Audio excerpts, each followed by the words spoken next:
सूरतुल कहफ ये कुरान का सिर्फ एक बाब नहीं बल्कि ये तो जैसे जिंदगी गुजारने का एक पूरा मैनुअल है।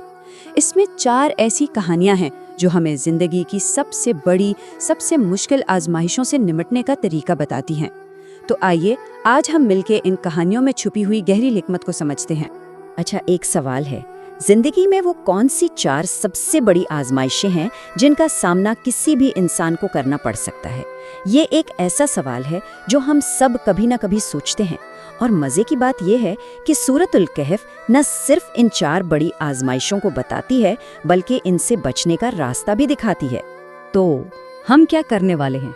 हम सबसे पहले देखेंगे ईमान की आजमाइश को, फिर बात होगी दौलत की, इसके बाद इल्म और फिर ताकत की, और आखिर में हम इन सबको जोड़कर समझेंगे कि ये गार की हिकमत आखिर है क्या।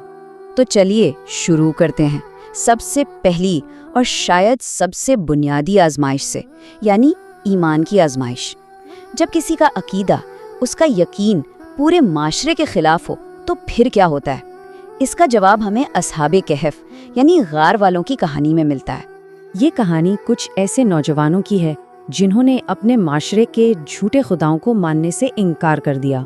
उन्होंने कहा, हमारा रब तो बस एक है, और जब उन पर जुल्म बढ़ा तो वो एक गार में जा छुपे, और वहाँ अल्लाह ने एक मौजज़ा दिखाया। वो सदियों तक सोते रहे, और जब वो जागे ना तो उनकी कहानी खुद ईमान की एक जिंदा निशानी बन चुकी थी।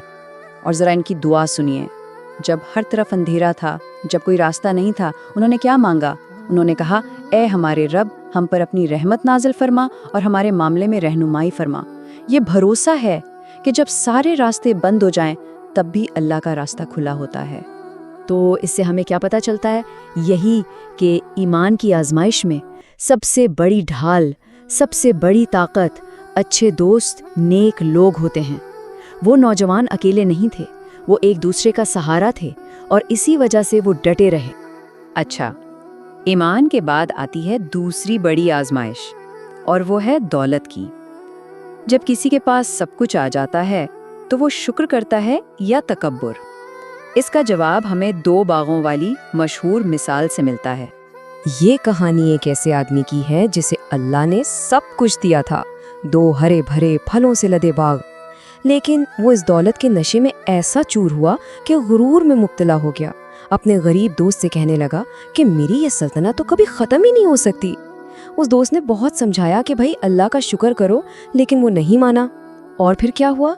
एक ही रात में सब कुछ ख़त्म हो गया, और उसके पास पछतावे के सिवा कुछ नहीं बचा। इसके ये अल्फाज देखिए, मैं नहीं समझता कि ये कभी तबाह होगा और ना ही क़यामत आएगी। ये सिर्फ तकब्बुर नहीं है, ये गफलत की इंतहा है। दौलत ने उसे इतना अंधा कर दिया था कि वो आखिरत को ही झुटलाने लगा। ये एक परफेक्ट मिसाल है कि कैसे दुनिया की कामयाबी इंसान को असल हकीकत से दूर कर देती है। तो फिर इस आजमाइश का इलाज क्या है? बहुत सादा है, 2 चीज़ें, शुक्रगुजारी और ये एहसास कि ये सब कुछ आर्जी है। असल दौलत वो नहीं जो यहाँ रह जाए, बल्कि वो अमाल हैं जो साथ जाएं।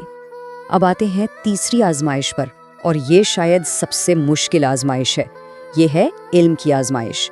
जब इंसान को ये लगने लगता है कि मुझे सब पता है, असल इम्तिहान तो तभी शुरू होता है। और ये सबक हमें हज़रत मूसा और खिज़र अलैहिस्सलाम के इस हैरत अंगीज सफ़र से मिलता है। यहाँ देखें, 2 अलग अलग हकीकतें हैं। एक तरफ हज़रत मूसा हैं, जो वो देख रहे हैं जो सामने हो रहा है। एक गरीब की कश्ती में सुराख कर दिया, एक मासूम बच्चे को मार दिया, ये तो सरासर गलत लग रहा है। लेकिन दूसरी तरफ हज़रत खिज़र हैं, जिनके कामों के पीछे एक ऐसी गहरी हिकमत है जो आम आँख को नज़र ही नहीं आ सकती।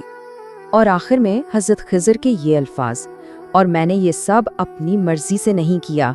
ये इस पूरे सफ़र का निचोड़ है। वो बता रहे थे कि ये सब कुछ उस इल्म की बुनियाद पर था जो इंसान की समझ से बहुत ऊपर है। ये एक याद दहानी है कि जो हमें नज़र आ रहा है ज़रूरी नहीं कि पूरी सच्चाई वही हो। तो इल्म की आजमाइश का इलाज क्या हुआ? सिर्फ और सिर्फ एक चीज़, आजिज़ी।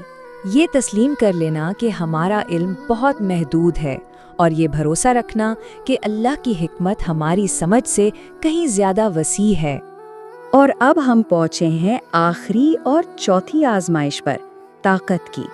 جب اختیار اور پاور ہاتھ میں آ جائے تو انسان اس کا استعمال کیسے کرتا ہے؟ کیا وہ ظالم بنتا ہے یا محافظ؟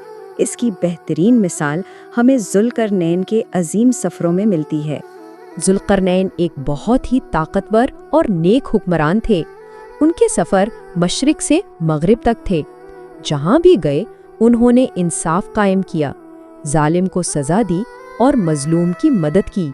اور ان کا سب سے بڑا کام یاجوج اور ماجوج کی وحشی قوم سے لوگوں کو بچانے کے لیے ایک ایسی مضبوط دیوار بنانا تھا جسے کوئی پار نہ کر سکے۔ اتنا بڑا کارنامہ انجام دینے کے بعد ذوالقرنین نے کیا کہا؟ کیا انہوں نے اپنی طاقت کا گن گایا؟ نہیں، انہوں نے کہا یہ میرے رب کی رحمت ہے۔ سوچیں ذرا، اتنی بڑی کامیابی کا سہرا بھی انہوں نے اللہ کو دیا۔ یہ ہے اصل طاقتور کی عاجزی۔ تو اس سے ہمیں کیا سمجھ آیا؟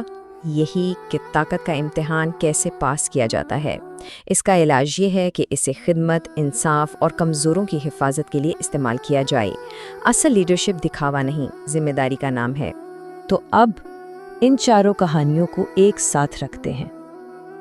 یہ الگ الگ قصے نہیں ہیں، یہ سب مل کر زندگی کی ان آزمائشوں سے نمٹنے کا ایک مکمل روڈ میپ بناتے ہیں، اور اسی کو ہم غار کی حکمت کہہ سکتے ہیں۔